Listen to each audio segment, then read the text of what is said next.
There's something else I wanted to ask you guys too.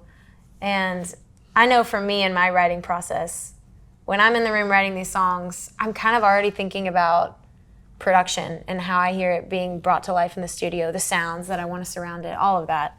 And I'm lucky enough to not only get to be a writer on a lot of these songs, but also be a producer on these songs and get to see that vision through.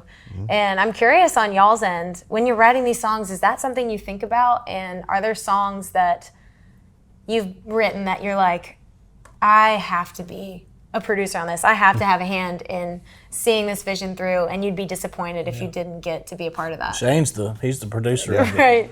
the bunch. I don't ever think that way. Honestly, I think that by default I didn't come to town to be a producer, and I'm not technical, and a lot of times I'm super intimidated by the technical part of it, especially as people are in front of a computer more. That is so out of my wheelhouse. And so I think that just sort of instinctually we hear things in the room, but I've never been precious about that. In fact, I would prefer someone else do it. I don't know that it will always be handled the way I would handle it, but it takes some of the pressure off and someone else can interpret it. But there's very few non-writing producers left. The true producers, the Dan Huffs, the Joey Moyes, the people that they are Scott Hendricks. Producers, Scott Hendricks. That is the way their brain works. Yes. And so what is hard for me is cutting outside songs as a producer because I don't want to mess it up, and it's not as natural for me. And I think a lot of times that songwriter producers get labeled as they'll only cut their songs. Yeah. But in my case, and no joke, and I do think this is a lot of us, it's just because I don't know what to do. So luckily I always have somebody. I make very few records by myself. The only people I produce by myself is Old Dominion, and they're all 5 producers in their own right. Oh, wow. Man, something I learned is, nowadays most of the days we write, we have a producer in the room with us, building the track. We write the song, sing the song, produce the song, and sometimes maybe it's overdone, because I just got the privilege. Y'all probably listened to some of Bob McDill's demos.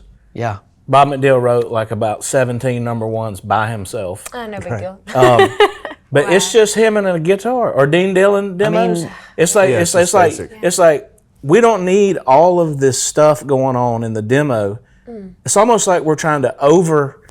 When was the last time that worked? You know what I'm saying? It's like Bob McDill. All you hear is a Lord, I hope this day is good. Right. It's just him and an acoustic guitar, and you're like, how do you not mess that up? I mean, you can add a little bit to that and make it a little more, radio or whatever. Yeah. But if you can't sit down with the song on the guitar and play it, it's probably not a great song. I agree. It might be a hit, but it's a hit with the drums. It's a hit with this. That's a good and way a to hit say with it. this going on. But if it ain't a hit at the Bluebird, just sitting there picking it on your own, it probably wasn't a good song. But if it is with just a guitar or a piano, then it's a lot more of the pop way where they have a musical hook or the track is really part of the writing kind the sound. Yes. Yeah. But in Nashville, I feel like we are still staying true to the bones got to be. Yeah. Didn't you say "Sand in My Boots" was just a piano vocal? Yeah, that was Really? a voice. Yeah, like a No demo iPhone at all? voice memo. No. Yeah. I mean, like with mistakes in it. Where Who you stop and sang start it? again. Hardy.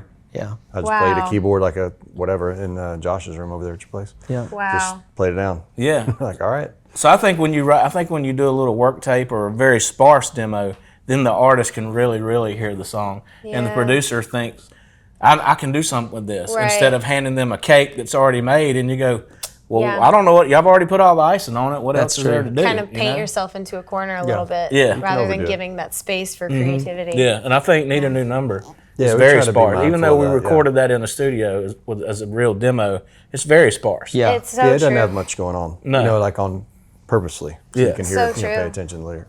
And the first thing I did after I heard that song, we got back from California, and I sat down with my guitar and just did a little voice memo, just singing it and playing my acoustic, and I was like, damn, that hits. Like, it even just like that, it's stripped. That clip you put on Instagram flattened me. Yeah. I mean, Wow. My God, thank you. it was awesome. Yeah, that's is how I so knew cool Shane to got a hear. new number, because he sent me the video, and I was like, it said to me, Ashley, and then some weird like, number. who is I'm like, this? who is this person? That's amazing. Literally, my favorite line in the song is, "You need a new number, and you can't get it." That's fast my favorite enough. too. Can't get it fast enough because I don't want to imagine you Seeing my name and not picking it up. It slays. That gives me chills. Oh, I know. The Who best came up with that?